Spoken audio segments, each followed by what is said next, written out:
සියලුම දුර පුතාලට සුබ දවසක් වේවා කියලා ප්‍රාර්ථනා කරනවා. මම මේ වීඩියෝ මාලාවෙන් කරන්න යන්නේ 2026 වර්ෂයේදී එහෙම නැත්නම් 2025 වර්ෂයේ O level පෙනී සිටින එක 2026 නේ පෙනී සිටින්නේ. එතකොට මේ පෙනී සිටින දුවල පුතාලට ශක්තියක් වෙන්න ICT කියන විෂයයට මුහුණ දෙන්න, හොඳින් මුහුණ දෙන්න, හොඳ ප්‍රතිඵලයක් ලබා ගන්න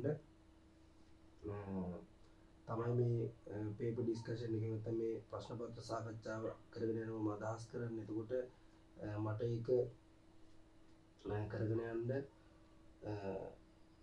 මම YouTube live එකට දැම්මා වීඩියෝ දෙකටම ගෙන ලංකාවටම කරනවා කියලා. නමුත් ඒක කරන්න බෑ සිග්නල් ගැටලු තත්ත්වෙත් එක්ක, සිග්නල් නැති ප්‍රශ්නෙත් එක්ක.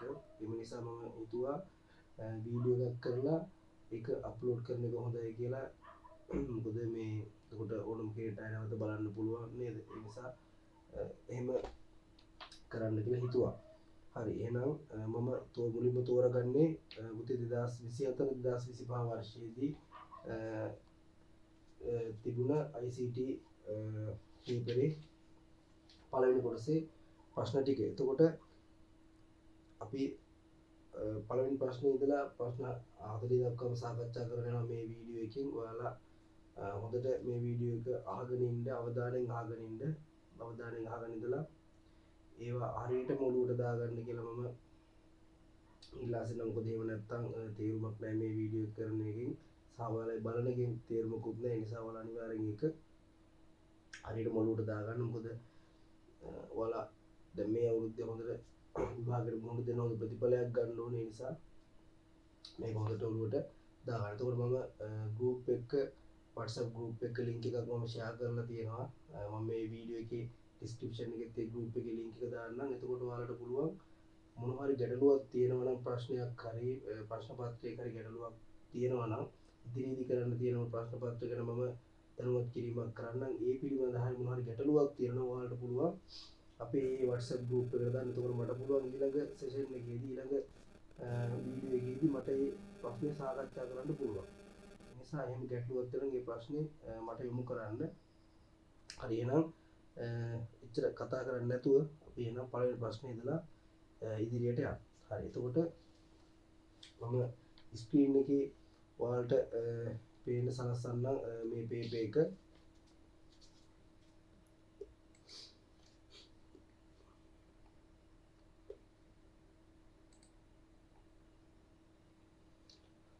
හරි, එහෙනම් අපි පළවෙනි ප්‍රශ්නේ ඉඳලා සාකච්ඡා කරගෙන යමු.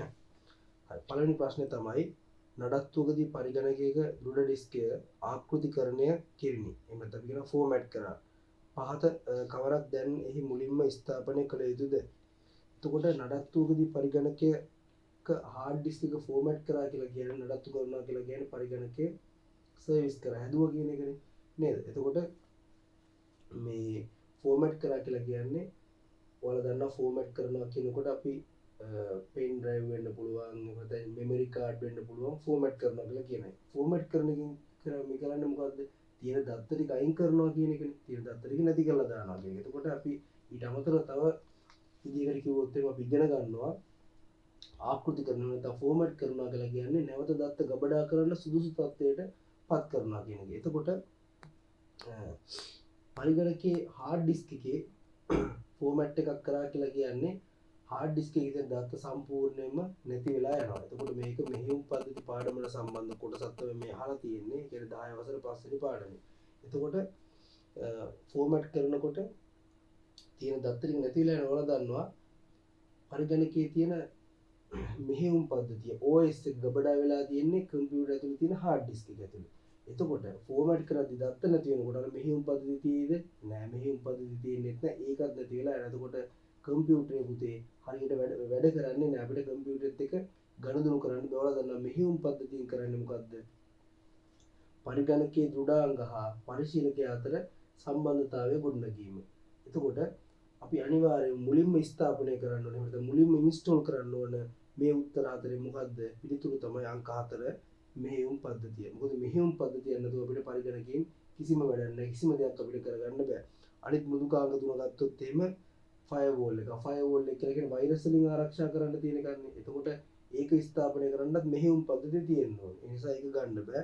ප්‍රතිවෛරස මෘදුකාංගයත් එහෙමයි. වෛරස් වලින් පරිගණක ආරක්ෂා කරගන්න තියෙන මෘදුකාංගයක්. එතකොට ඒක ඉන්ස්ටෝල් කරන්නත් OS එක තියෙන්න ඕන. යෙදුම් මෘදුකාංගයක අනිකුත් තියෙන මොනවා හරි කාර්යයක් කරන්න තියෙන මෘදුකාංගයක්. එතකොට ඒ මෘදුකාංග ඉන්ස්ටෝල් කරන්නත් මෙහෙයුම් පද්ධතිය තියෙනවා. උත්තරේ 4 තමයි එන්නේ. හරි. ඊළඟට දෙවෙනි ප්‍රශ්නේ ගත්තොත් එහෙම පහත කවරක් ප්‍රතිදාන උපාංගයක් වේද කියලා අහනවා. ඔයාලා දන්නවා ආදාන තියෙනවා උපාංග, ප්‍රතිදාන උපාංග තියෙනවා, ආචයන උපාංග තියෙනවා, සහ සංනිවේදන උපාංග කියලා කොටස් වලට බෙදෙනවා. එතකොට ආදාන උපාංග කියලා කියන්නේ මොකද්ද? පරිගණකයට දත්ත තොරතුරු ලබා දෙන, දත්ත උපදෙස් ලබා දෙන උපාංග තමයි ආදාන උපාංග. එතකොට ප්‍රතිදාන උපාංග කියලා කියන්නේ පරිගණකයේ තියෙන දත්ත හා උපදෙස් නැත්නම් තොරතුරු වෙන්න පුළුවන් පිටතට ලබා දෙන උපාංග ප්‍රතිදාන උපාංග. ආචාර්ය කියලා කියන දත්ත තොරතුරු පරිගණකයේ තුර ගබඩා කරන උපාංග. සංනිවේදන උපාංග කියලා කියන්නේ පරිගණකයේ තියෙන දත්ත තොරතුරු වෙනත් තැනකට හුවමාරු කරන. ඒක සංනිවේදනය කරන උපාංග. හරි. එතකොට මෙතන අහන්නේ ප්‍රතිදාන උපාංග. ඒ කියන්නේ පරිගණකයෙන් තොරතුරු දත්ත වෙන්න පුළුවන් පිටතට ලබා දෙන උපාංග. හරි. පළමු අපි මෙහෙයුම් යටිය ජෝයිස්ටික් එක. ජෝයිස්ටික් එක කියලා කියන්නේ මොකද? ජෝයිස්ටික් එක කියලා කියන්නේ ගේම් ගහන්න භාවිතා කරන එකන්නේ. එතකොට ජෝයිස්ටික් එකෙන් කරන්නේ පරිගණකේ අපි ක්‍රීඩාවක් කරනකොට නේද? ගේම් එකක් ප්ලේ කරනකොට ගේම් එකට උපදෙස් දෙන එකනේ. මේ ප්ලේයර්ව හසුරවන්න වෙන්න පුළුවන්. එහෙම නැත්නම් අපි කාගේ එකක් ගන්නකොට කායක හසුරවන්න වෙන්න පුළුවන්. උපදෙස් දෙන එක නේද? ඒක ජෝයිස්ටික් එක ආදාන උපාංගයක්. එතකොට ඒක ගන්න බෑ අපිට. මයික්‍රොෆෝන් එක ගත්තොත් මයික්‍රොෆෝන් එකෙන් කරන්නේ පරිගණකයට ශබ්දය ලබා දෙන එක. එතකොට ඒකත් ආදාන උපාංගයක්. ඊළඟට මුද්‍රකය ගත්තොත් මුද්‍රකය මොකද කරන්නේ? පරිගණක ඇතුළේ තියෙන ලේඛන පිටතට ගන්න එක තමයි ඔන්න මුද්‍රකයෙන් කරන්නේ. ඒකෝර උත්තරේ වලට දැන් තේරෙනවා මොකද්ද? උත්තරේ තමයි මුද්‍රකය. හරි. හතරවෙනි උත්තරේ බලමු. ඒකෝර උත්තරේ නම් ඉන්නේ 3. හතරවෙනි උත්තරේ ගත්තොත් තියෙන සුපරීක්ෂකය කියලා. සුපරීක්ෂකය කියලා කියන්නේ මොකද්ද? මෙන්න මේ වගේ ඩොකියුමන්ට් එකක් වෙන්න පුළුවන්. ඒ ඩොකියුමන්ට් එක අපිට පරිගණකයට කොහොමද දාගන්නේ? මේක මෙහෙම පරිගණකයට දැම්මට වැඩක් නැහැ නේද? මෙහෙම පරිගණකයට දැම්ම කියලා පරිගණක ඇතුළට යන්නේ නැහැ නේ. එතකොට මේක පරිගණකගත කරන්න නම් අපි එක්ක ෆොටෝ එකක් ගාලා ෆොටෝ එක දාන්න ඕනේ. එහෙම නැත්නම් මොකද කරන්නේ? ස්කෑන් කරන එක තමයි කරන්නේ. එතකොට සාර්ථකම දේ තමයි ස්කෑන් කරලා පරිගණකයට දාන එක. ෆොටෝ එකක් ගාලා දානකොට ඒකේ ක්වොලිටි එක වෙනස් වෙන්න පුළුවන්. හරි. අන්න ඒ වගේ දේවල් පොඩි ගැටලු සාධක තත්ත්වයන් මතුවෙන්න පුළුවන්. ඒ නිසා වඩාත්ම සුදුසු දේ තමයි මේක ස්කෑන් කරන. ඒකට ස්කෑනර් එක ඇතුළට මේක දාලා මේක වහනවා. වහලා ස්කෑන් කරලා පස්සේ මේකේ මෘදු පිටපතක් කියලා අපි කියනවානේ. සොෆ්ට් කොපි එකක් පරිගණකයට ආදානය කරනවා. එතකොට ස්කෑනර් එක කියලා කියන්නේ ආදාන උපාංගයක්. උත්තරේ තමයි මුද්‍රණ යන්ත්‍රය නේද? ඒක ප්‍රතිදාන උපාංගය. හරි. ඊළඟට තියෙනවා පහත කවරක් ඝන අවස්ථා solid state ආචාර්ය උපක්‍රමයක් වේද? හරි. එතකොට ඔන්න ආචාර්ය උපාංග ගැන අහනවා. ආචාර්ය උපාංග ප්‍රධාන කොටස් අපි තුනකට බෙදනවා. එකක් තමයි අපි කතා කරන චුම්බක මාධ්‍ය උපාංග. චුම්බක කියනකොට අපි අර කාන්දම් කියලා කියන්නේ නේද? චුම්බක මාධ්‍ය උපාංග කියලා කොටසකට බෙදෙනවා. ඊට පස්සේ තියෙනවා ප්‍රකාශ මාධ්‍ය. ප්‍රකාශ කියලා කියන්නේ ආලෝක කිරණ. ආලෝක කිරණ මගින් දත්ත ගබඩා වෙන උපාංග වලට අපි කියනවා ප්‍රකාශ මාධ්‍ය කියලා. ඊළඟට solid state කියලා කියන්නේ ඝන තත්ත්වයේ මාධ්‍ය. එතකොට තව එකක් SST කියලා අපි කියනවා. solid state කියලා කියන්නේ කිසිම චලනයක් වෙන්නේ නැහැ. විදුලිය මගින් තමයි දත්ත තොරතුරු reads and write කරන්නේ. එතකොට දැන් හිතන්නකො hard disk එක ගත්තත් තැටියක් කරගෙනවා. CD ගත්තත් ඒක කැරකෙනවනේ. ඇතුලේ කැරකෙනවා. භ්‍රමණය වෙනවා. එතකොට SSD ගත්තොත් ඝන තත්ත්වයේ මාධ්‍ය උපාංග ගත්තොත් කිසිම චලනයක් වෙන්නේ නැහැ. විදුලිය මගින් දත්ත තොරතුරු read and write කරන එක කරනවා. එතකොට මෙතන තියෙනවා CD-ROM කියලා. CD-ROM එක කියන්නේ CD නේ. CD කියන්නේ පුතේ ප්‍රකාශ මාධ්‍ය උපාංග. CD ගන්න පුළුවන්, DVD, තව තියෙනවා Blu-ray කියලා. මේ තුනමයි තියෙන්නේ ප්‍රකාශ මාධ්‍ය. කියන්නේ ආලෝකය හරහා තමයි දත්ත තොරතුරු ගබඩා වෙන්නේ. එතකොට අපි තව එකක් කිව්වා චුම්බක මාධ්‍ය උපාංග කියලා. දැන් මේකේ තියෙනවා floppy disk එක. floppy disk එක කියලා කියන්නේ චුම්බක මාධ්‍ය උපාංගය. ඒක මුල් කාලේ භාවිත කරපු උපාංගයක්. ඒකේ ධාරිතාවය අඩුයි. මෙගාබයිට් 1.44ක් වගේ ප්‍රමාණයක් තියෙන්නේ. එතකොට ඒක චුම්බක මාධ්‍යයටයි තියෙනවා. ඒ වගේම තව තියෙනවා hard disk එක චුම්බක මාධ්‍ය. එතකොට මැග්නටික් ටේප් අර ඉස්සර කැසට් පීස් කියලා කිව්වේ. එතකොට ඒකත් චුම්බක මාධ්‍ය. එතකොට තව චුම්බක තැටි තිබ්බා. හරි මැග්නටික් ඩිස්ක් තිබ්බා. එතකොට හાર્ඩ් ඩිස්ක් ඔය ඔක්කොමයි තියෙනවා පුතේ චුම්බක මාධ්‍ය උපාංග වලට. මෙතන තියෙනවා හાર્ඩ් ඩිස්ක් එක තියෙනවා. ඒකත් චුම්බක මාධ්‍ය. එතකොට මේකේ තියෙන උත්තරය USB ෆ්ලෑෂ් ඩ්‍රයිව් එක. ෆ්ලෑෂ් ඩ්‍රයිව් කියලා කියන්නේ SSD වලට තමයි අයිති වෙන්නේ. මොකද ඒක භ්‍රමණයක් වෙන්න ඝන තත්ත්වයේ තියෙන්නේ. ඒ වගේම විදුලිය හරහා තමයි දත්ත තොරතුරු ගබඩා වෙන්නේ සහ කියවීම සිදු කරන්නේ. ඒකට උත්තරේ එන්නේ 4. හරි. 4 වෙනි ප්‍රශ්නට අපි ගියොත් මේකේ තියෙනවා ඔයාලට පේනවා අන්තර්ජාලයට සම්බන්ධ ස්ථානීය ප්‍රදේශ ජාලයක් රූපයක දක්වලා තියෙනවා. එහි ABC උපාංග පහත කුමන ලැයිස්තුවේ ඉවරදීව දැක්කේද කියලා තමයි අහන්නේ. හරි. එතකොට මේකේ තියෙනවා ඉන්ටර්නෙට් කියලා කොටසක් තියෙන බලාකුලක් වගේ හදලා ඉන්ටර්නෙට් කියලා ලියලා තියෙනවා. ඒක කනෙක්ට් වෙලා තියෙනවා C කියන උපාංගයට. C උපාංගය A උපාංගයට කනෙක්ට් වෙලා තියෙනවා. A උපාංගය ඊට පස්සේ තව උපාංග කිහිපයකට කනෙක්ට් වෙලා තියෙනවා. එහෙම රූපයක් තමයි තියෙන්නේ. හරි. එතකොට මේකේ උත්තර ටිකත් එක කියවලා ගලපලා බලමු. හරි. එතකොට A කියලා කියන්නේ ගුණ සේවාදායකය. ගුණ සේවාදායකයකට තව පරිගණක සම්බන්ධ වෙන්න ඕන. ඔයාලා දන්නා පරිගණක ජාලයක පරිගණක සම්බන්ධ කරන්නේ මොකකින්ද? පරිගණක සම්බන්ධ කරන්නේ ස්විච් එකකින්. එහෙම නැත්නම් මොකෙන්ද? හබ් එකකින්. එහෙම නැත්නම් අපි කියනවා නාභියෙන් කියලා නේ. එතකොට ඒ විදිහට ගන්න පුළුවන් අපිට ස්විච් එක හෝ නාභිය. මොකද මම කියන්නේ පරිගණක සම්බන්ධ කරන්නේ මේ දෙකට හින්දා. හරි. එතකොට ඒ කියන උත්තරේ ස්විච් එකේ තියෙන උත්තරය තමයි පුතේ 4. අපි බලමු අනිත් උත්තර දෙකත් අපි අර ප්‍රශ්නෙට ගැලපෙනවද කියලා රූපයට ගැලපෙනවද කියලා. හරි. ඊළඟට තියෙනවා B ගුණ සේවාදායකය කියලා. එතන අපි චුට්ටක් තියලා C වලට යනවා. C රවුටර් එක කියලා තියෙනවානේ. හරි. එතකොට ඔයාලා දන්න රවුටර් එකකින් කරන්නේ මොකද්ද? අන්තර්ජාල සම්බන්ධතාවයක් අපේ පරිගණක ජාලයට ලබා ගැනීම කරනවා. ඒ වගේම පරිගණක ජාල දෙකක් එකිනෙක සම්බන්ධ කරන්න අපි රවුටර් එකක් පාවිච්චි කරනවා. එතකොට මේක ඉන්ටර්නෙට් කනෙක්ට් වෙලා තියෙන්නේ C වලට. ඒ කියන්නේ C කියලා කියන්නේ රවුටර් එක.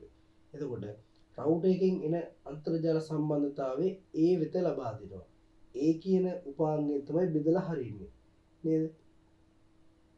එතකොට මේකේ B කියලා කියන්නේ අපිට ගන්න පුළුවන් පුතේ ගුණ සේවාදායක. ඔයාලා දන්නවා නෙට්වර්ක් පාඩම අපි කතා කරනවා පරිගණක ජාලයක් ගත්තාම පරිගණක උපාංග ජාලයේ තියෙන උපාංගات එක්ක අපි සේවාදායකයක් ජාලයට සම්බන්ධ කරනවා. මොකද ජාලයේ තියෙන පරිගණක කළමනාකරණය කරන්න වෙන්න පුළුවන්. ජාලයේ අපි ප්‍රොසෙස් කරන දත්ත සකස් කරන දත්ත තොරතුරු ගබඩා කරන්න වෙන්න පුළුවන්. හරි. එතකොට මෘදුකාංගයක් ඉන්ස්ටෝල් කරලා ඒක පොදුවේ භාවිතා කරන්න වෙන්න පුළුවන්. අපි සේවාදායකයෙක් භාවිතා කරනවා. එතකොට B කියන උත්තරේ තමයි පුතේ සේවාදායක. මොකද ඔයාලා දන්නා සේවාදායකය අර මේ පින්තූරය ඇතුලේ මෙන්න මෙහෙමනේ නේද? ඔයාලා සර්වර්ස් කියලා Google එකේ ගහලා බලන්න මෙන්න මේ වගේ අර ලොකු කබඩ් එකක් වගේ පින්තූර තමයි එන්නේ. මොකද සේවාදායක කියන බලවත් කම්පියුටර් එකක් ඒ වගේම වේගවත් කම්පියුටර් එකක්. එතකොට උත්තරේ එන්නේ පුතේ 4. අනිත් ඒවා ගන්න බෑ. හරි. 4ට 4. ඊළඟට පස්වෙනි එක ගත්තොත්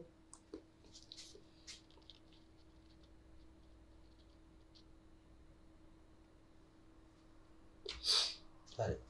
පස්වෙනි එක ගත්තොත් ස්ථානීය ප්‍රදේශ ජාල දෙකක් කියන්නේ LAN නෙට්වර්ක් දෙකක්. ඒ කියන්නේ LAN එකක් කියන අපි ඉගෙන ගන්නවා නේද? නෙට්වර්ක් වර්ග තුනක්, ජාල වර්ග තුනක් LAN MAN WAN කියලා.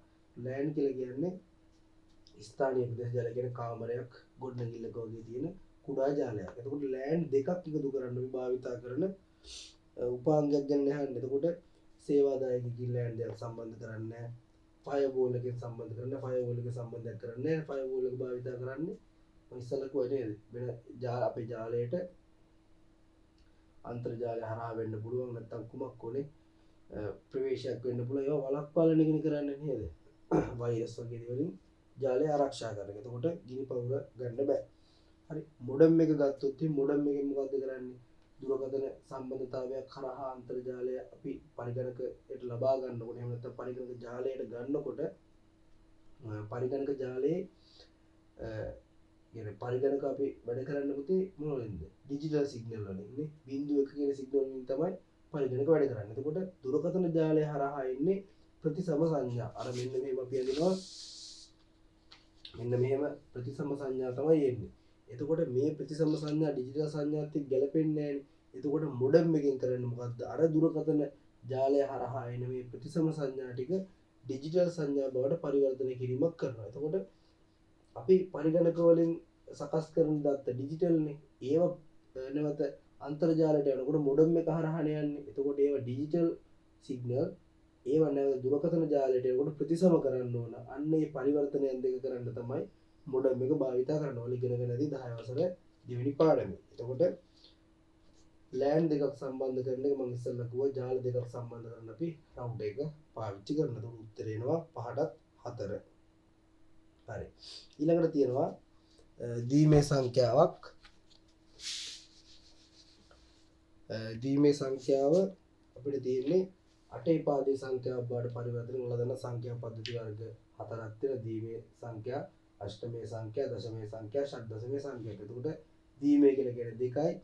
අපි භාවිතා කරන බිංදුව සහ එක කියන ඉලක්කම් දෙක. ඒ වගේම අෂ්ටමේ සංඛ්‍යා පද්ධතිය භාවිතා කරන බිංදුවේ ඉඳලා 7 දක්වා තියෙන ඉලක්කම් ටික. දශමේ සංඛ්‍යා පද්ධතිය බිංදුවේ ඉඳලා 9 දක්වා. ෂඩ්දශමේ සංඛ්‍යා පද්ධතිය බිංදුවේ ඉඳලා 15 දක්වා භාවිතා කරන හැබැයි අපි 9න් උඩට තියෙන එහෙම නැත්නම් 10 11 12 13 14 15 කියන සංඛ්‍යා ටික භාවිතා කරන්නේ A B C D E F කියලා දාලා නේද? මොකද ඒවා සංඛ්‍යා දෙකකින් හැදෙන නිසා තමයි A B C D F කියලා දාන්නේ. හරි. එතකොට ද්විමේ සංඛ්‍යාව අෂ්ටමේ සංඛ්‍යාව බවට පරිවර්තනය කරද්දී ඔයාලා ටික දැනගෙන ඉන්න ඕනේ මේ පරිවර්තන 12ක් තියෙන 12ම ඔයාලා ෂෝට් නෝට් එකක් හරි ගහලා ඉන්නලා නේද? හොඳට ඔළුවට දාගෙන මොකද ප්‍රශ්නයක් දෙයක් අනිවාර්යෙන්ම මේ වගේන් එනවා මේ පරිවර්තනයන්ගෙන්. හරි. එතකොට ලකුණු 3ක් විතර අපිට ලබා ගන්න පුළුවන් ඒක හරියට ඔළුවේ තිබ්බොත්. හරි. එතකොට ද්විමේ සංඛ්‍යාවක් 8 පාදේ සංඛ්‍යාව බවට පරිවර්තනය කරනදී බලමු 1යි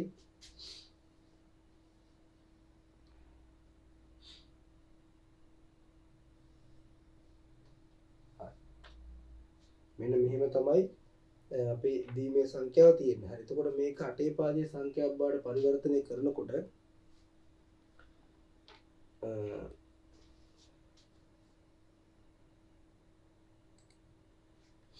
මේක 8 පාදේ සංඛ්‍යාවක් බවට පරිවර්තනය කරනකොට අපි කරන්න ඕන දේ තමයි මේක බිට් 3න් 3ට කඩා ගන්න ඕන දකුණු පැත්තේ ඉඳලා වම් පැත්තට වෙන්න. ඒ කියන්නේ මේ පැත්තේ ඉඳලා මේ පැත්තට.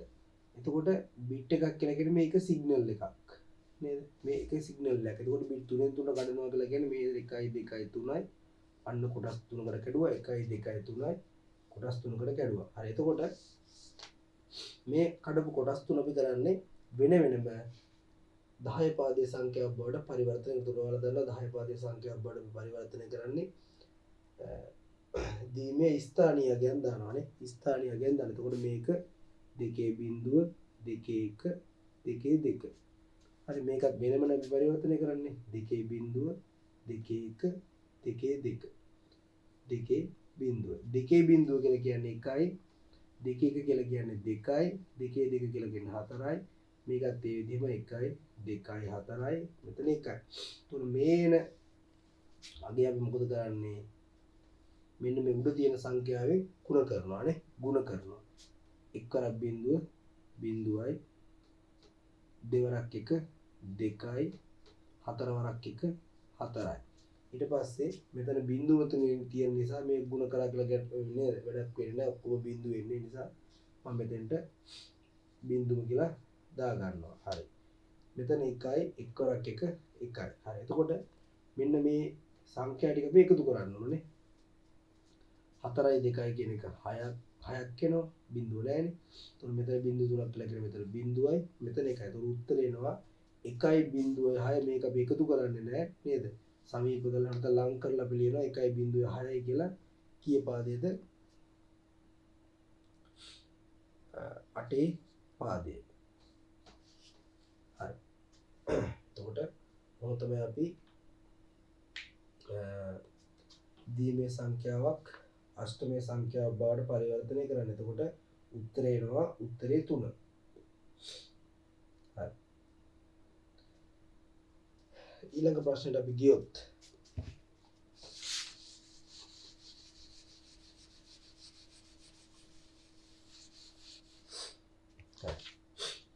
ඊළඟ ප්‍රශ්නේ තියෙන්නේ දීමේ සංඛ්‍යාවක් තියෙනවා තුල්ල දශමයේ සංඛ්‍යාව තමයි අහන්නේ. එතකොට මේකේ තියෙන 1.4යි එකයි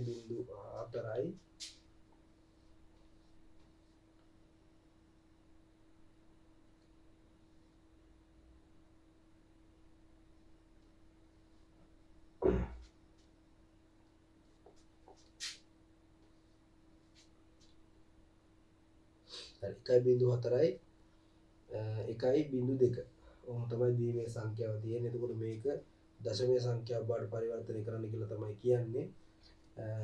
හරි එතකොට ඊළඟට අපි කොහොම බලමු ඒක කොහොමද කරන්න කියලා. ඒතකොට මම ඉස්සෙල්ලා කිව්වා දීමේ සංඛ්‍යාව දශමයේ කරලා ස්ථානීය ගැන දානවා කියලා. එතකොට 2 1 2 2 2 3 2 4 2 5 2 6 2 7 2 8 වැරදුනා දෙකේ බිංදුව දෙන තමයි එන්න ඕනේ. දෙකේ බිංදුව 2 1 2 2 2 3 2 4 2 5 2 6 2 7 හරි එතකොට අපිට මේ බිංදු තියෙනවා ගණන් ගන්න ඕනේ නැහැ. මොකද ඒවලින් එන්නේ යගේ බිංදුව නිසා මේක විතරක් ගන්න 2 2 කියලා කියන්නේ 4යි.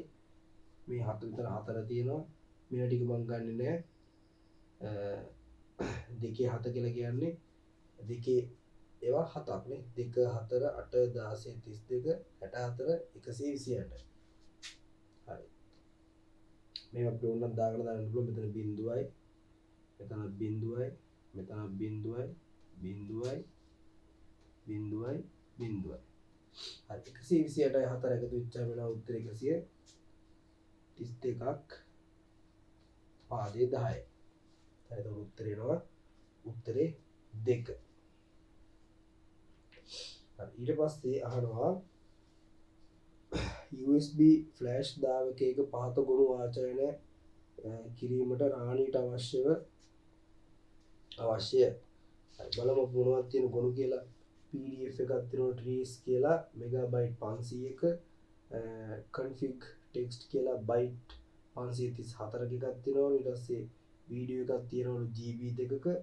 ඊට පස්සේ කිලෝබයිට් 900ක report docs කියලා ડોකියුමන්ට් එකක් තියෙනවා. හරි. එතකොට මේක අහනවා ඒවා ආචාර්යණය කිරීමට සෑහෙන අඩුම ධාරිතාවයක් සහිත USB දාවකයේ පහත කවරක්ද? එතකොට අහන්නේ අඩුම ධාරිතාවයක් තියෙන ඒවා ගබඩා කරන්න සුදුසු අඩුම ධාරිතාවයක් තියෙන USB දාවකයේ මොකක්ද කියලා තමයි අහන්නේ. හරි. එතකොට ඔයාලට මේක කිහිපයක් තියෙනවානේ.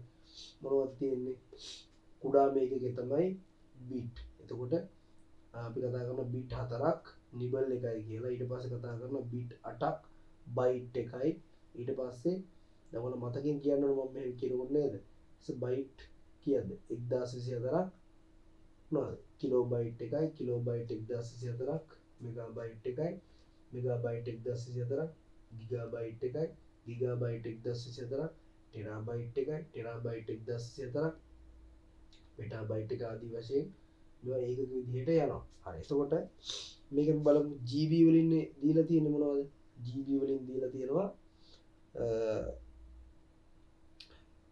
USB pen drive 4 2GB 4GB සහ 8GB 16GB කියලා තියෙනවා. හරි. එතකොට බලමු අපි මේකේ මම ගන්නවා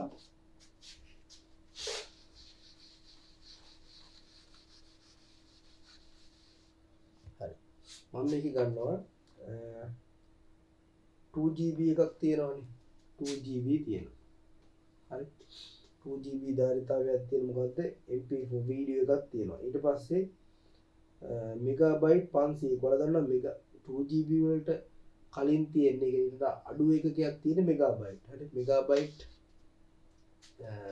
1024 තමයි ගිගාබයිට් එකක් වෙන්නේ. එහෙනම් GB 2යි මෙගාබයිට් 500කුයි ගන්නවා. එතකොට එනවා මෙගාබයිට් 500ක්. හරි. මෙගාබයිට් 500ක් ආවා. හරි. ඊට පස්සේ දෙකෙන් 2.5ක් මේ තියෙන්නේ. සාමාන්‍ය අපි අර ඇත්තම දත්ත ගබඩා වෙන්නේ දීමේ ආකාරයෙන්. නමුත් අපි ඒව ගණනය කිරීමේ පහසුවට ඒවා 10 ගොඩවල් විදියට අපි මේ සකස් කරන මොකද අර දීමේ විතර ගත්තොත් 1024 1024 එන්නේ. එතකොට ඒ ගණනය කිරීමට අමාරු නිසා අපි කතා කරනවා නේද මෙගාබයිට් 1000ක් ගිගාබයිට් එකයි වගේ. එතකොට මෙතන GB දෙකක් තියෙන මෙගාබයිට් 500ක් තියෙන කියන්නේ භාගයක 0.5ක. එහෙනම් GB 2.5ක් තමයි මේ තියෙන්නේ. හරි තේරුණාද දන්නේ 2GB එකයි මෙගාබයිට් 500 එකතු කරපුවාම 2.5ක් එනවා GB. මොකද මම 500ක් කියලා කියන්නේ නේද භාගයක්. එතකොට අපි අර 1000 ගොඩ වලට කැඩුවොත් එහෙම මෙගාබයිට් 1000ක් තමයි ගිගාබයිට් එකක් වෙන නිසා තමයි 2.5ක් කියලා දැම්මේ. එතකොට අනිත් ෆයිල්ස් ගත්තාම txt කියන බයිට් නේ චූටි ගොනුවක්. හරි ඊළඟට කිලෝබයිට් 900 කර ඩොක් එක ගත්තොත් මේක චූටි ගොනුවක් නේ. එතකොට කිලෝබයිට් 1000ක් මෙගාබයිට් එකක් වෙනවා. එතකොට ඒ GB ගණන් යන්නේ නැහැ. එහෙනම් අපිට 2.5ක් වඩා චූටි කියන්නේ 2.5ක් උත් ඒ වගේම තව උපරිම ගියොත්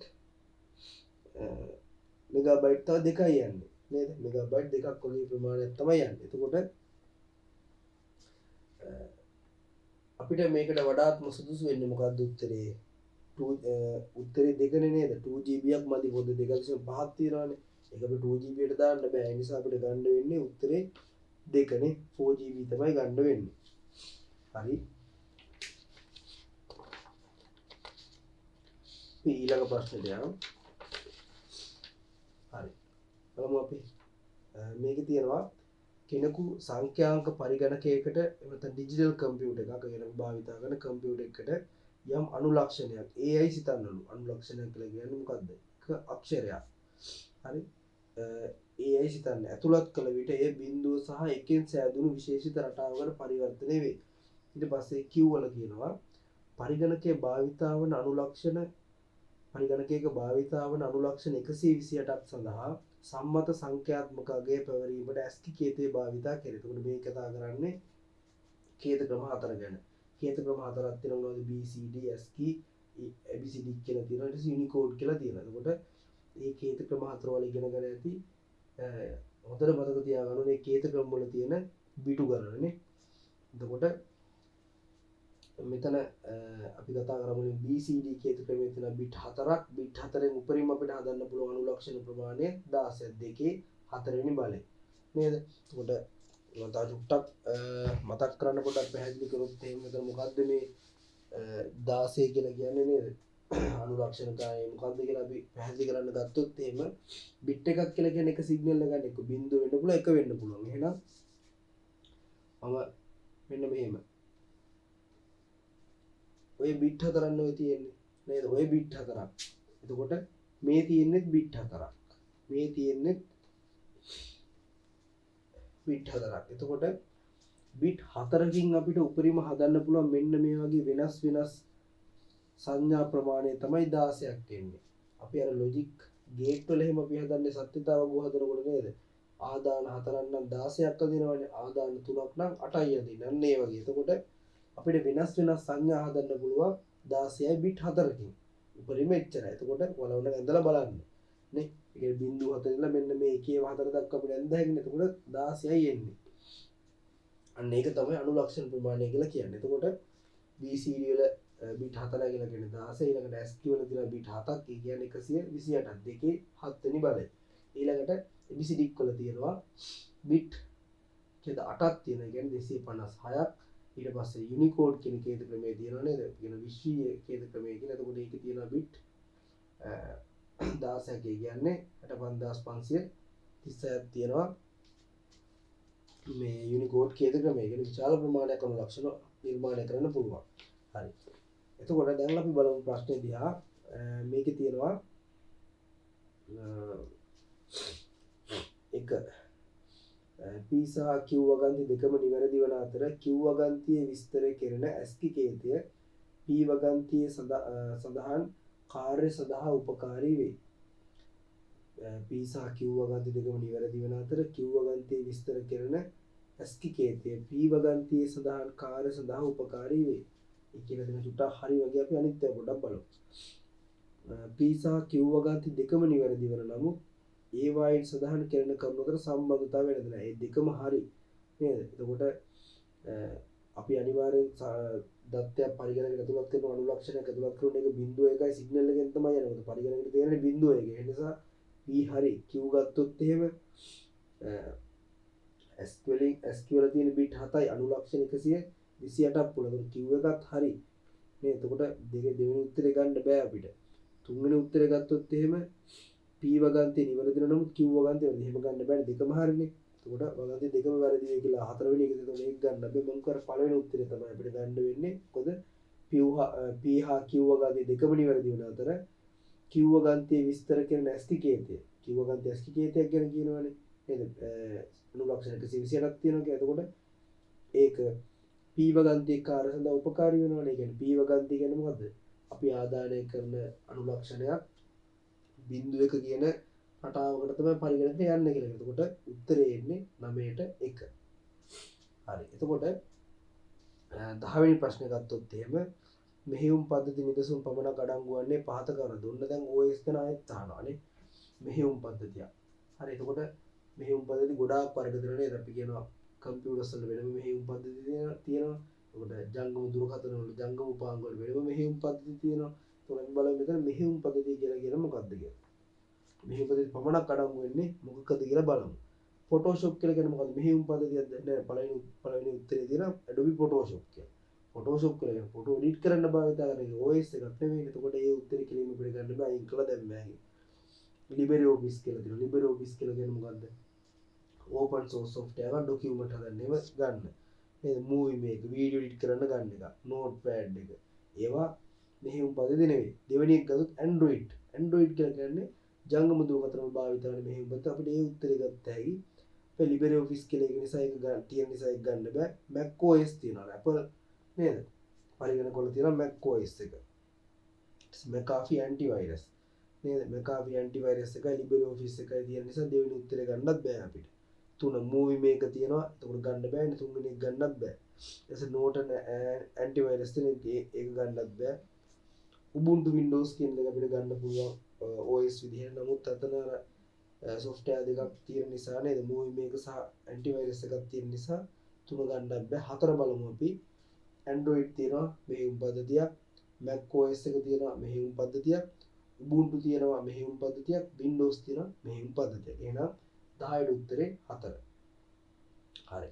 ඊළඟට වදන් සකසු මෘදුකාංගයක් භාවිතා කරන විට කමල් අතින් පාට ඡේදයක් වැරදීමකින් මැකේ.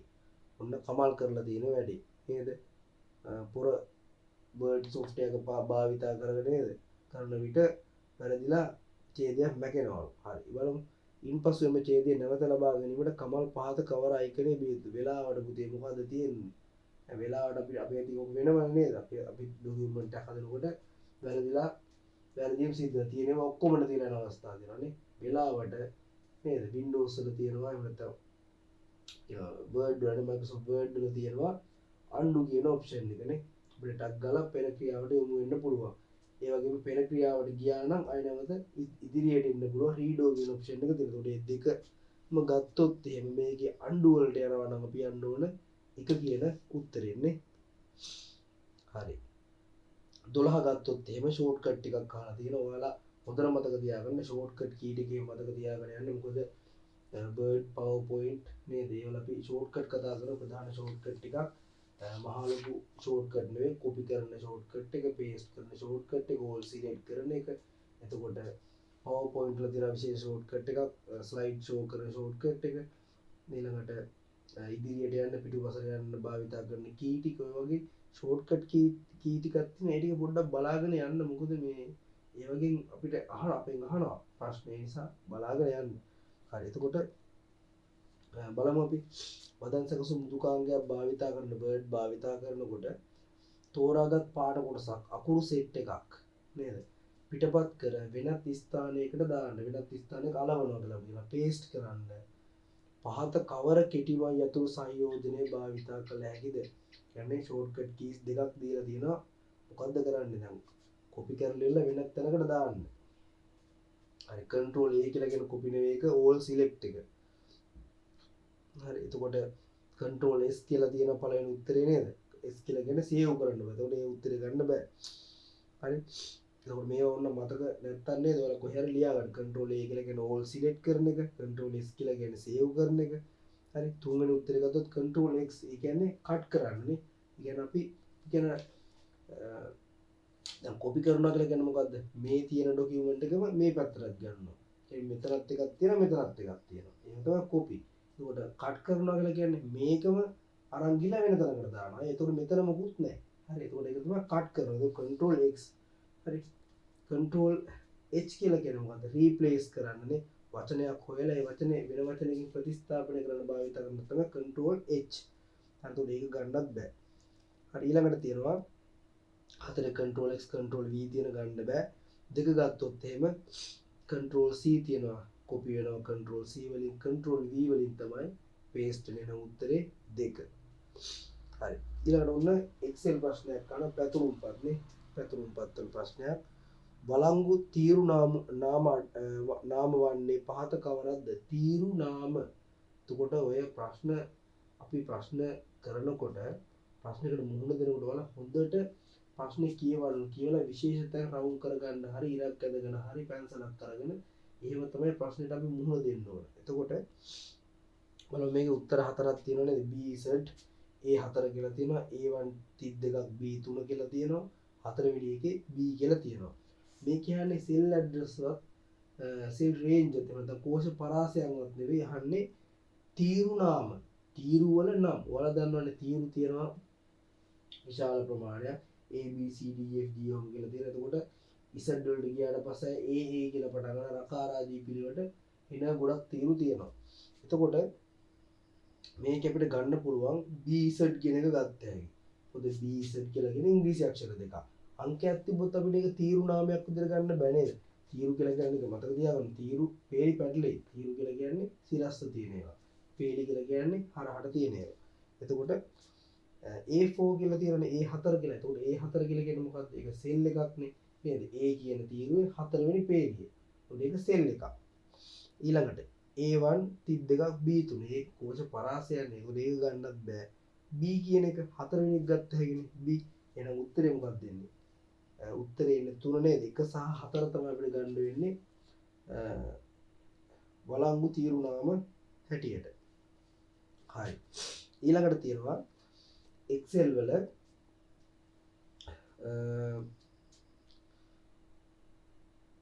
පොඩි Excel sheet එකක් දීලා තියෙනවා නේද? ඒකේ තියෙනවා සිසුන් 4 දෙනාගේම ප්‍රායෝගික හා සිද්ධාන්ත ලකුණු වල අවම ලකුණ ලබා ගැනීමට පහත කවර ශ්‍රිතයක් භාවිතා කළ හැකිද? එතකොට ශ්‍රිතයක් තමයි අහන්නේ. ශ්‍රිත අපි ඉගෙන ගන්නවා sum සහ ඊට පස්සේ average ඊට පස්සේ max min count කියලා. එතකොට මට මේ මතක් වෙන නිසා කියන්නේ ඔයාලට අමතක වෙන සහ පැටලෙන තැනක් තමයි ශ්‍රිතයක් අපි අතුලත් කරනකොට ශ්‍රිතයකින් කරන්න පුතේ කෝෂ පරාසයක් දෙනවනේ. ඒ කෝෂ පරාසයේ දත්ත තියෙන ඒවා එහෙම තමයි සංඛ්‍යාත්මක දත්ත තියෙන සෙල් ටික තමයි යා අයිඩෙන්ටිෆයි අඳුනගෙන ගන්නෙ. හරි. ඒ කියන්නේ සංඛ්‍යාත්මක දත්තයක් නැත්තම් කෝෂයක් තුල ඒ දත්තය එයා ශ්‍රිතයට ගන්නෙ නැහැ. ඒ කියන්නේ සංඛ්‍යාත්මක දත්තයක් නෙවෙයි. කියන්නේ සංඛ්‍යාත්මක නොවන දත්තයක් කියලා කියන උදාහරණයකදී ඉංග්‍රීසි අක්ෂරයක් තියෙනවා. ඒක සංඛ්‍යාත්මක නෙවෙයිනේ. අන්න ඒ වගේ ඒවා ගන්නෙ නැහැ මේ ශ්‍රිතවලට. ගණනය කිරීම වලට ගන්නෙ නැහැ. හරි. ඒක මතක තියාගන්න. අනිත් එක තමයි දත්තයක් නැති සෙල් එකක් තිබ්බොත්. හරි empty cell එකක් තිබ්බොත් ඒක ගන්නෙත් නෑ ගණනය කිරීම වලට. හොඳට මතක තියාගන්න ශ්‍රිතවලදී ඔන්න ඔය කාරණේ. හරි. එතකොට සම් භාවිතා කරන අපි කෝෂ පරාසයක නේද? එකතුව ගන්න average කෝෂ පරාසයක සාමාන්‍යගේ ඊළඟට min භාවිතා කරන කෝෂ පරාසයේ කුඩාමගේ max භාවිතා කරන කෝෂ පරාසයේ වැඩිමගේ count භාවිතා කරනවා දෙනු ලබන කෝෂ පරාසයේ අගයන් පවතින කෝෂවල කෝෂ ගණන හොයාගන්න count. එහෙනම් මෙතන අඩුමගේ හොයන්නේ min වලින්. අපි බලමු උත්තර තුනක් තියෙන එකකින් ගැලපෙන උත්තර දෙකක් තමයි අපිට තෝරන්න තියෙන්නේ. දෙකක් හෝ තුනක්. හරි. min B2 B5 C2 C5 කියලා තියෙනවා. බලමු අපි ප්‍රැක්ටිකල් වල ලකුණු ටික තියෙනවා B2 එකේ ඉඳලා B5 දක්වා නේ. B2 B3 B4 B5 දක්වා තියෙනවා. එතකොට තියරි වල තියෙනවා C2 එකේ ඉඳලා C5 දක්වා. එතකොට මේකේ පුතේ ක්‍රමාදාල දාලා තියෙනවනේ සෙල් 4. ඔයාලා දන්නවා අපි ශ්‍රිතයක පුතේ ක්‍රමාදාල දැම්මොත් එහෙම සෙල් ඇඩ්‍රස් මොකද්ද කරන්නේ? ශ්‍රිතයක් එතකොට ක්‍රමාදාල දැම්මොත් ඒ සෙල් ටික වෙන වෙනම තමයි යා ගන්න. ඒ කියන්නේ කෝෂ පරාසයක් විදිහට ගන්නෙ නැහැ. හරි. එයා ගන්න ඒ දත්ත ටික වෙන වෙනම. හරි. ඒ දත්ත ටික වෙන වෙනම ගන්නවා. දැන් මේක මින්න දීලා තියෙන. ඒ කියන්නේ ඒ කෝෂ හතරේ තියෙන කුඩා මගේ තමයි මෙතනින් හොයන්නේ. හරි. නමුත් එහෙම නෙවෙයි අපිට මේක කරන්න ඕනේ. මේකේ ටිකක් තිරණ පහලටනේ කෝෂ එතකොට 8ක් සෙට් වෙනවා අපිට. ඒ නිසා පළවෙනි උත්තරය අපිට ගන්න බෑ. දෙවෙනි එක බලන්න පොඩ්ඩක්. අන්න දෙවෙනි එකේ තියෙනවා B2 වල ඉඳලා B5 දක්වා කෝෂ පරාසය තියෙනවා. ඊට පස්සේ කමාවක් දාලා තියෙනවා C2 වල ඉඳලා C5 දක්වා. එතකොට හොඳට මතක තියාගන්න ඕන ඔයාලා.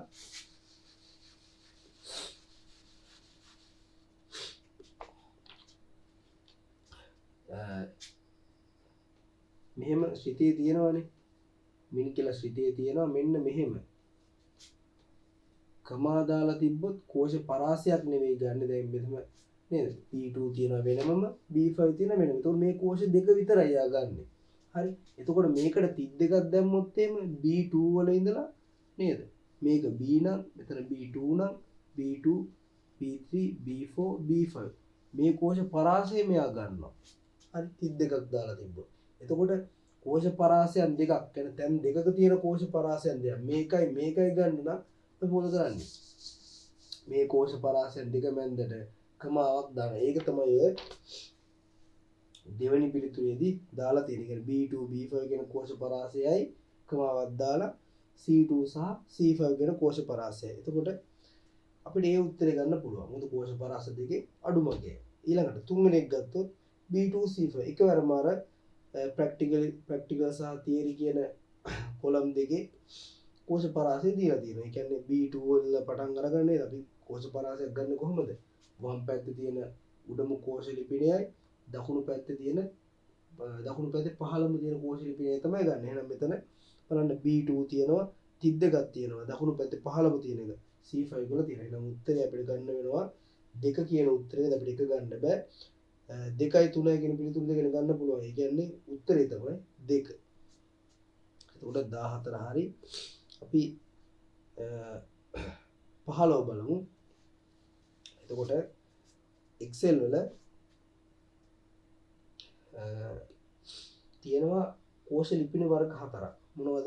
සාපේක්ෂ කෝෂ ලිපිණ. ඊට පස්සේ පේලි නිරපේක්ෂ, ඊට පස්සේ තීරු නිරපේක්ෂ, ඊට පස්සේ අපි කියනවා තීරු හා පේලි නිරපේක්ෂ කියලා. එතකොට මේ මොනවද මේ සාපේක්ෂ කෝෂ ලිපිණ හා නිරපේක්ෂ කෝෂ ලිපිණ කියලා කියන්නේ? සාපේක්ෂ කෝෂ ලිපිණ කියලා කියන්නේ ඔයාලා දන්නවා Excel අපි Excel වලින් ගණනය කිරීමක් කරාට පස්සේ සූත්‍රයක් හෝ ශ්‍රිතයක් ඇතුළත් කරලා ඒක අපි අනිත්‍යවට මෙහෙම ඇදලා ඉවර වෙලා ගාන හදනවනේ නේද? ඒ ගණනය කිරීම කරනවනේ. එහෙම අදිනකොට පුතේ කෝෂ ලිපිණ මොකද වෙන්නේ? මේ සූත්‍රයේ තියෙන කෝෂ ලිපිණ වෙනස් වෙනවා. අන්නේ වෙනස් වෙන ඒවාට අපි කියනවා සාපේක්ෂ කෝෂ ලිපිණ කියලා. හැබැයි සමහර අවස්ථාවලදී අපි එහෙම පිටපත් කරනකොට අපිට ඕන වෙනවා ඒ කෝෂ ලිපිණය වෙනස් නොකර තියාගන්න. අන්නේ වෙනස් නොකර තියාගන්න අපි භාවිතා කරන ලකුණ මොකද්ද? ඩොලර් මාක් එක. අන්නේ ඩොලර් මාක් එක යොදන තැන අනුව තමයි ඒක පේලි නිරපේක්ෂද තීරු නිරපේක්ෂද එහෙම නැත්නම් තීරු හා පේලි නිරපේක්ෂද කියලා තීරණය කරන්න. එතකොට මෙහෙම මම කියන්නම්කෝ. හරි. මෙහෙම කියන්නම්කෝ මම. මෙතන පිටතන මෙහෙම අපි Excel එක අදිමු නිකන් සරලව B තියෙනවා මෙතන C තියෙනවා මේ තියෙන්නේ කොලම් දෙකක්. හරි. මෙතන අගයන් තියෙනවා කියලා හිතන්න මෙහෙම 4 5 6 7. හරි. එතකොට මම මෙතෙන්ට දානවා D5 කියන සෙල් ඇඩ්‍රස් එක D5. එතකොට මේ D5 කියන මේකට ඇඩ් කරලා අපි අර මේක සිලෙක්ට් කරලා මෙතන පිරවුම් අතනේ අපි කියන ෆිල් හැන්ඩල් පාවිච්චි කරලා මෙහෙම පල්ලෙහාට ඇද්දොත් එහෙම මේක සාපේක්ෂ කෝෂ ලිපිණය ඩොලර් මාක් නෑ. ඩොලර් මාක් එක තිබ්බොත් පොඩ්ඩක් හිතන්න ඕන. හරි. එතකොට ඩොලර් මාක් නෑනේ. එහෙනම් මේක මොකද වෙන්නේ? පල්ලෙහාට දෙනකොට මේක වෙනස් වෙනවා. කොහොමද වෙනස් වෙන්නේ? බලන්න B කියන තීරුවෙමනේ මෙයා ඉන්නේ. B තීරුවෙම තමයි මෙතෙන්ට යන්නේ. එතකොට පුතේ එකම තීරුවෙන් නිසා ඒ තීරුවෙම පල්ලෙහාට වෙනස් වෙන නිසා තීරුව වෙනස් නොවන නිසා අපි තීරුව අක්ෂරය වෙනස් කරන්නේ නැහැ. ඒ කියන්නේ ඔයාලා දන්නවා මේ අක්ෂරය තමයි තීරුව. හරි. ඒ නිසා තීරුව වෙනස් කරන්නේ. හැබැයි මොකද වෙන්නේ? 5 කියලා කියන්නේ ඉලක්කමන්නේ. එතකොට මේ ඉලක්කම් වලින් තමයි පේලිය අපි නිරූපණය කරලා තියෙන්නේ. එතකොට පස්වෙනි පේලිය ඉඳලා මෙතෙන්ට එන්නේ. ඒ කියන්නේ එකක් වැඩි වෙනවා. 15ට මෙහි වැදෙනකොට වැඩි වේගන යන්නේ. මෙහාට එනකොට ඒත් වැඩි වෙනවා. එහෙනම් මෙතන 5 කියන එක මොකද වෙන්නේ? 6 වෙනවා. බැරි වෙලා හරි මෙතන තිබ්බනම් 9 වගේ එකක්.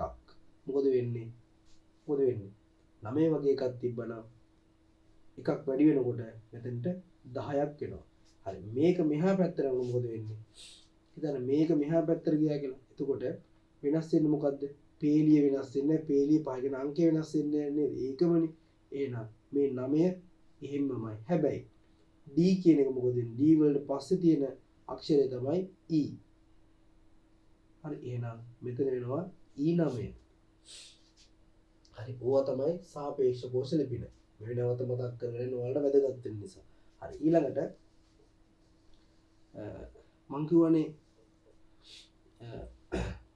පේලි නිරපේක්ෂ කියලා. පේලි නිරපේක්ෂ කියලා කියන්නේ පේලියේ තියෙන ඉලක්කමට කලින් දාන අපි ඩොලර් මාක් එකක්. ඒ කියන්නේ මෙතන තියෙනවා D, මෙහෙම තියෙනවා D8. හරි. ඒතකොට මොකද වෙන්නේ? ඉස්සරළඟ මේ අපි මෙහෙම කොපි කරනකොට මෙන්න මේ 8 වෙනස් වුණානේ. මේ අංකය වෙනස් වුණා. මේකේ මුකුත් වෙන්නේ නැහැ. මේක එහෙමමයි. ඒ අංකය එහෙමයි. මොකද ඩොලර් මාක් එක තියෙනවා. හරි. එතකොට මේක මෙහාට අදිනකොට D වලට ඩොලර් මාක් නැහැ. ඔයාලා දන්නවද මෙහාට අදිනකොට වෙනස් වෙන්නේ තීරුව. D වලට ඩොලර් මාක් නැති නිසා මේක E වෙනවා. මේක 8ම තමයි. නේද? එතකොට උදේට මතක තියාගන්න ඩොලර් මාක් එක තිබ්බොත් ඒක අය වෙනස් වෙන්නේ නැහැ කොහාට ඇද්දත්. හරි. හරි. ඊළඟට අපි කතා කරනවා මේ මොනවද? පේලි නිරපේක්ෂ. මොකද පේලියට තමයි ඩොලර් මාක් දාලා තියෙන්නේ. එහෙනම් පේලි නිරපේක්ෂ. හරි. ඊළඟට තීරු අක්ෂරයේ ඉස්සරහින් ඩොලර් මාක් එක දාලා තියෙනවා නම් අපි ඒවට කියනවා තීරු නිරපේක්ෂ කියලා. එතකොට මේක අදිනකොට මේක එහාට මෙහාට කොපි කරනකොට තීරු අක්ෂරය වෙනස් වෙන්නේ නැහැ. හරි. එතකොට D මෙහාට අදිනකොට ඩොලර් මාක් D කොහොමත් එහෙමමයි. 8 ගත්තොත් එහෙම ඔයාලා දන්නවා මෙතන ඩොලර් මාක් නැහැ. එහෙනම් 8 9 වෙනවා. මේක මෙහාට අදිනකොට ඉස්සෙල්ලා E වුණානේ.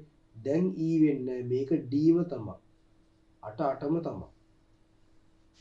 හරි. එතකොට අපි මේවට කියනවා තීරු නිරපේක්ෂ කියලා. තීරු හා පේලි නිරපේක්ෂ කියලා කියන්නේ මෙන්න මේ දෙකටම ඩොලර් මාක් දාලා තියෙනවා. දෙකටම ඩොලර් මාක් දාලා තියෙද්දි ඒක කොහාට ඇද්දත් ඒ විදිහම තමයි. මෙතෙන්ට ඇද්දත් අය වෙනස් වෙන්නේ නැහැ දෙකම. නේ තීරුවා පේලි නිරපේක්ෂ.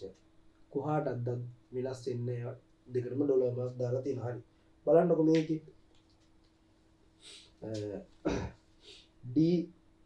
D2 කියන කෝෂයේ තියෙන සූත්‍රයක්. ඒක D3 වලට පිටපත් කරා කියලා කියනවා. හරි. එතකොට අපි දැන් හොඳට බලන්න යමු. හරි. B2 තියෙනවනේ. D2 කියලා කියන්නේ මෙහෙමනේ.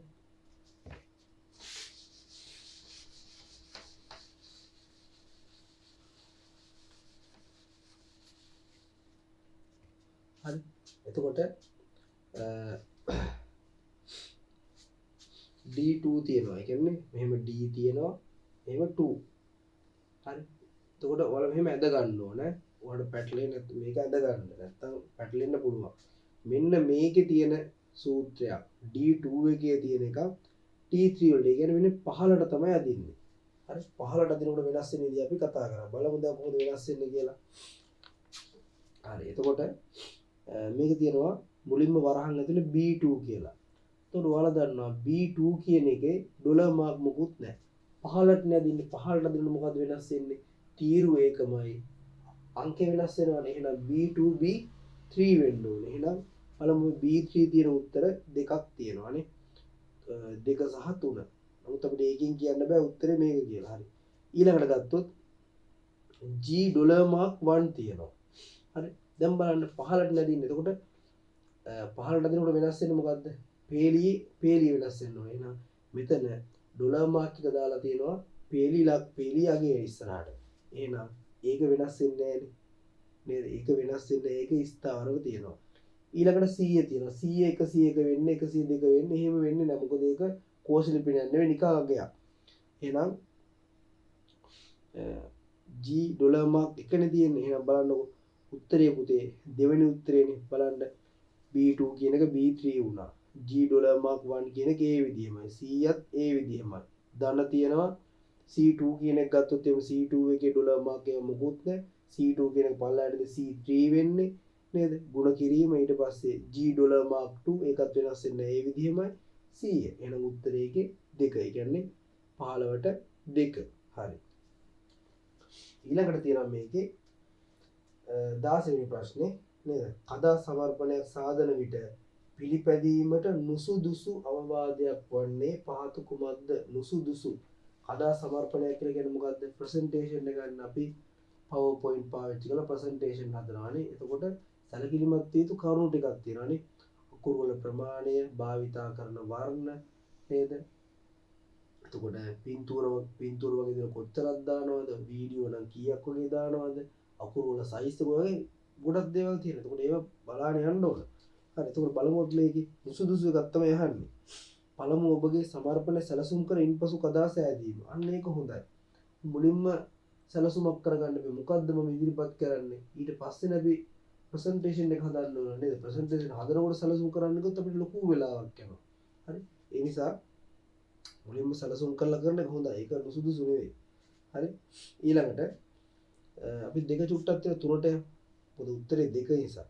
කදාවක උපරිම වශයෙන් චිත්‍රක ප්‍රස්ථාර දෙකක් තබා ගැනීම සුදුසුයි. ඒක කියලා තියෙනවානේ.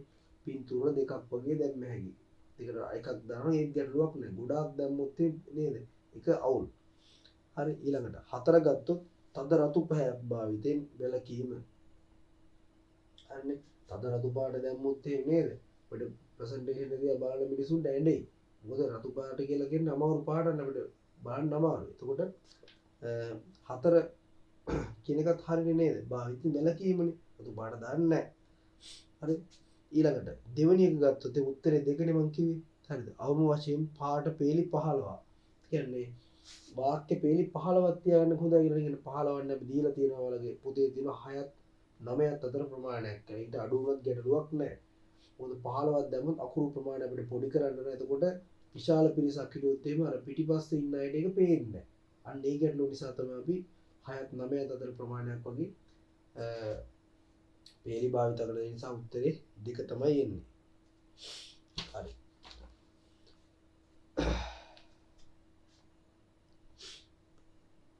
ඊළඟට ඩේටාබේස් ප්‍රශ්නයක් තියෙනවා.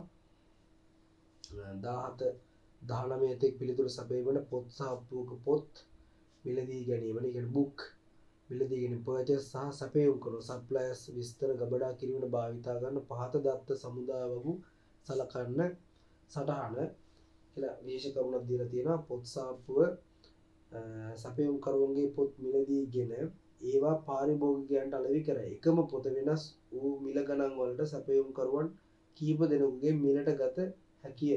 කියන්නේ මේක පොත් සාප්පුවක් ගැන කියන මිනිස්සෙක් ගැන නෙවෙයි. ඒක පොත් සාප්පුවක් තියෙනවා. ඒකට වෙනම තැනකින් පොත් ටික ගේනවා. වෙනම සප්ලයර්ස්ලා ඉන්නව නේද? ඒ කට්ටියකින් පොත් ගේනවා. ගෙනල්ලා ඉවරලා ඒ පොත් සාප්පු විසින් ඒවා විකුණනවා. එහෙම කරන්නේ මේ කියන්නේ. හරි. එතකොට බුක් කියලා වගුවක් තියෙනවා දන්න ඩේටාබේස් වල ඩේටාබේස් එකේ නමක් තියෙනවා බුක් කියලා. ඒකේ තියෙන විස්තර ටික පර්චේස් කියලා මිලදී ගැනීම වගුව තියෙනවා සප්ලයර්. මේ භාණ්ඩ අපිට ලබා දෙන අයගේ විස්තර තියෙනවා. හරි බලමු අපි 17 වෙනි ප්‍රශ්නේ පර්චේස් වගුවේ ප්‍රාථමික යතුර සඳහා වඩාත් උචිත කුමක්ද? හරි. ප්‍රාථමික යතුරක් කියනකොට තව යතුරු දෙකක් තියෙනවා නේද? සමුද්‍රය වගේ ප්‍රාථමික යතුරු කියලා තියෙනවා. ඊට පස්සේ තියෙනවා මොකද්ද? ආගන්තුක යතුරු කියලා ගත්තා. ඊට පස්සේ තියෙනවා සංයුක්ත යතුරුනේ. කොම්පොසයිට් කී කියලා එකක් තියෙනවා. හරි. එතකොට මොකද්ද ප්‍රාථමික යතුරක් කියලා කියන්නේ? දත්ත වගුවක තියෙනකොට අපි කියනවා රෙකෝඩර් වලනේ දත්ත දාන්නේ. රෙකෝඩයක් වෙන් කරලා හඳුනා ගන්න භාවිතා කරන ශේෂ්ත්‍රයට තමයි අපි ප්‍රාථමික යතුරු කියලා කියන්නේ. දැන් අපි උදාහරණයක් විදිහට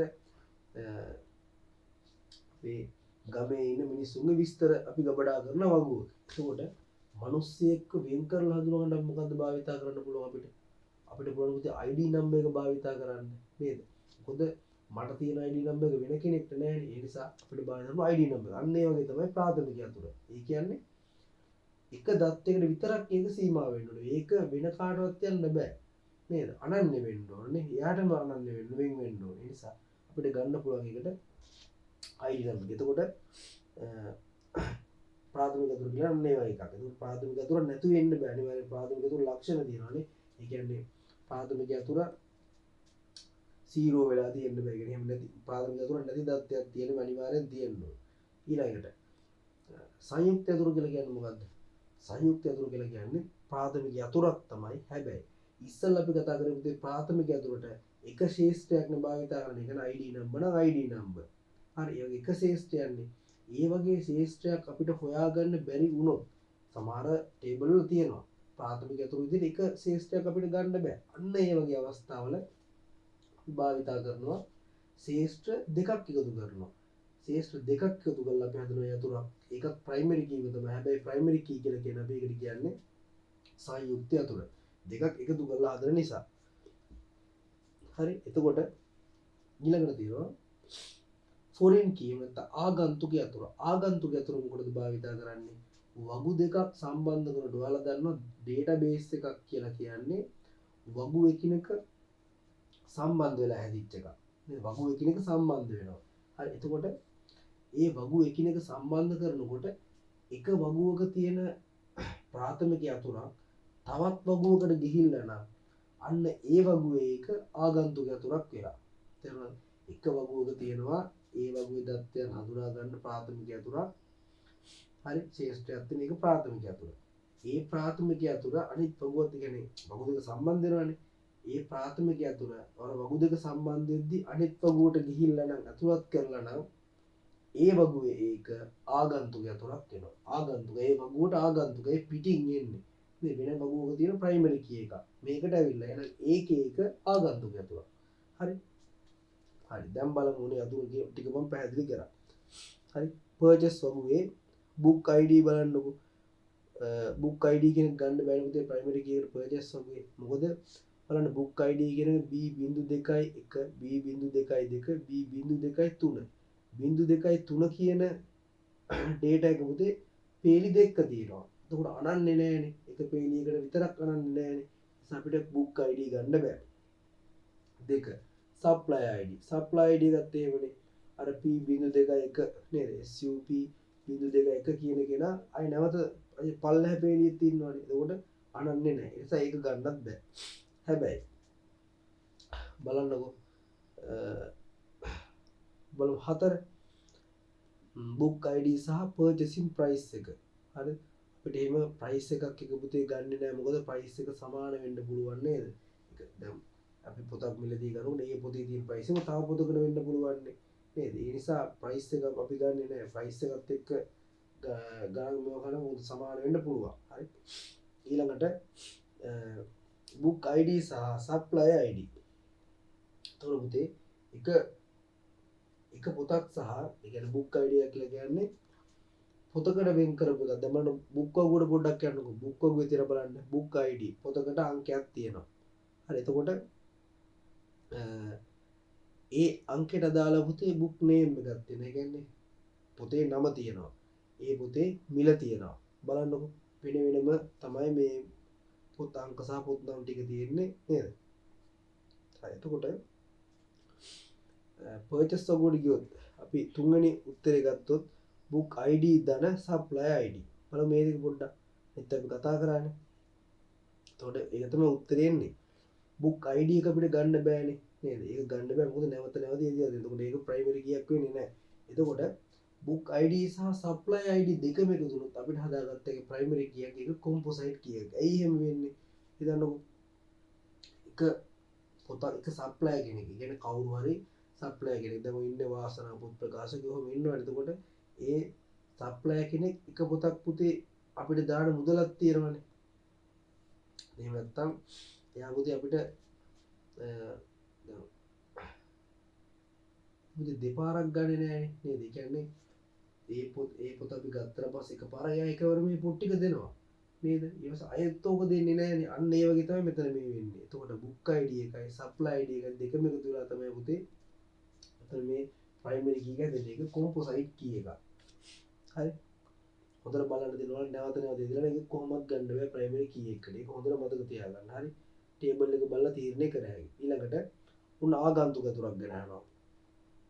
බුක් ඔගේ බුක් ID ගන්න බෑ. මොකද බුක් ID එක ප්‍රයිමරි කී ගන්න දෙක. බුක් ඔගේ සෙලින් ප්‍රයිස්. ප්‍රයිස් එක කොහොමද ගන්න බෑ. ප්‍රයිස් සමාන වෙන්න පුළුවන් ඒක ගන්න බෑ මේ කී වලට.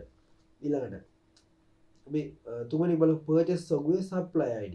ඔන්න ඒක ගන්න පුළුවන් අපිට. ඇයි?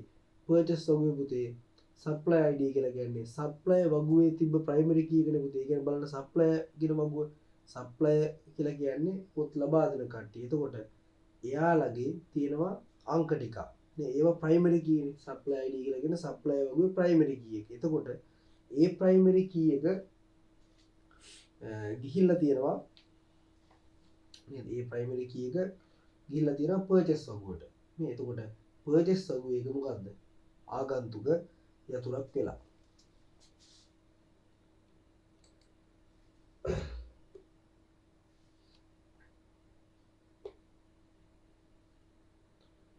හරි. ඊළඟට ඔන්න 19 වෙනි ප්‍රශ්නේ කියනවා පොත් සාප්පුවක පොත් සාප්පුව කොළඹ පිහිටා ඇති නව සැපයුම් කරුවෙකුගෙන් හරි SUP 0.5 database කියලා තියෙනවා. ඒකේ 0 to hero කියලා පොතක් තියෙනවා. ඒක මිලදී ගන්නවලු. පොතෙහි සාමාන්‍ය මිලට මළවි කිරි. එම අවශ්‍යතාවය සඳහා කුමන වගු යාවත්කාලින කළ යුතුද? යාවත්කාලින කරනවා කියන්නේ මොකද්ද? වෙනස් කරනවා, අලුත් කරනවා කියන්නේ. එතකොට බලමු කොළඹ පිහිටා ඇති නව සැපයුම් කරුවෙකුගෙන් නම ඔන්න සැපයුම් කරුවට ID එකක් දෙනවා. SUP කියලා දීලා තියෙනවා 5. 5 කියලා සප්ලයි කෙනෙක් නැහැ. එහෙනම් අනිවාර්යෙන් අපි සප්ලයි වග අප්ඩේට් කරන්න මොකද අලුත් සැපයුම් කරුවගේ නමත් ඒ විස්තර දාලා. හරි ඊළඟට database 0 to hero කියන පොත උදේ නැද්ද? බුක් එකේ බලන්න බුක් වගුවේ. හරි database 0 to hero කියලා තියෙනවනේ. එහෙනම් බුක් වගුවේ අප්ඩේට් කරන්න ඕනේ නැහැ නේද? data එක තියෙනවනේ. ඒ නිසා බුක් වගුව ගන්නෙ නැහැ. ඊළඟට ඒක කියන පොත එහි සාමාන්‍ය මිලටම අලෙවි කරයි. ඒ පොත අලෙවි කරනවලු. හරි. එහෙනම් මොකද්ද? purchase වගුවනේ. නේද? ඒ කියන්නේ අලුත් සප්ලයි කෙනකින් මේ පොත මිලදී ගන්නවලු. එහෙනම් ඒක purchase කරලා තියෙන සැපයුම් කරුවෙන් ගන්නවා. එහෙනම් purchase වගුවත් අප්ඩේට් වෙන්න ඕනේ. එහෙනම් සප්ලයි වගුව සහ purchase වගුව තමයි උත්තරේ එන්නේ. කියන උත්තරේ 3. හරි. 20 බලමුකෝ. දත්ත සමුදාය යතුරු කී සම්බන්ධයෙන් පහත කවරක් නිවැරදි වේද? අපි කී තුන ගැන කතා කරා. එහෙනම් බලමු දැන් මේක හරිද වැරදිද කියලා. ඔයාලා මම කියනකොට හරිනම් හරි කියලා ඔළුවෙම ටික් ටික දා ගන්න. හරි. එතකොට වගුවක රෙකෝඩයක් අනන්‍යව හඳුනා ගැනීමට ප්‍රාථමික යතුරු භාවිත කර. හරි නේද මම කිව්වනේ. හරි. ඊළඟට යම් වගුවක ආගන්තුක යතුරක් කියලා කියන්නේ අනු වෙනත් රෙකෝඩයක් අනන්‍යව හඳුනා ගැනීමට භාවිතා කරන ශේෂ්ත්‍රයකි. අයිත් කියමු බලන්න. යම් වගුවක ආගන්තුක යතුර යනු හරි වෙනත් වගුවක රෙකෝඩයක් අනන්‍යව හඳුනා ගැනීමට භාවිතා කරන ශේෂ්ත්‍රයකි. හරිනේ. ආගන්තුක යතුරක් වෙන්නේ කොහොමද? මං කියන්නේ වෙන වගුවකේ තියෙන වෙන වගුවක තියෙන ප්‍රයිමරි කී එකක් එන්නේ කියලා. ප්‍රයිමරි කී එකක් කියලා කියන්නේ මේ වගුවේ රෙකෝඩයක් හඳුනා ගන්න තියෙන එකන්නේ. එහෙනම් ඒකත් හරිනේ දෙකත් හරි. හරි රෙකෝඩයක් හඳුනා ගන්නා සංයුක්ත යතුර ශේෂ්ත්‍ර දෙකක් හෝ ඊට වැඩි ගණනකින් සමන්විතයි. සංයුක්ත නම් අනිවාර්යෙන් දෙකක් වෙන්න පුළුවන්, තුනක් වෙන්න පුළුවන්, එකකට වඩා වැඩි ප්‍රමාණයක්. එකට එකතු වෙලා. එහෙනම් උත්තර 3ම ගත්ත හැකි. ඒතකොට උත්තරේ 4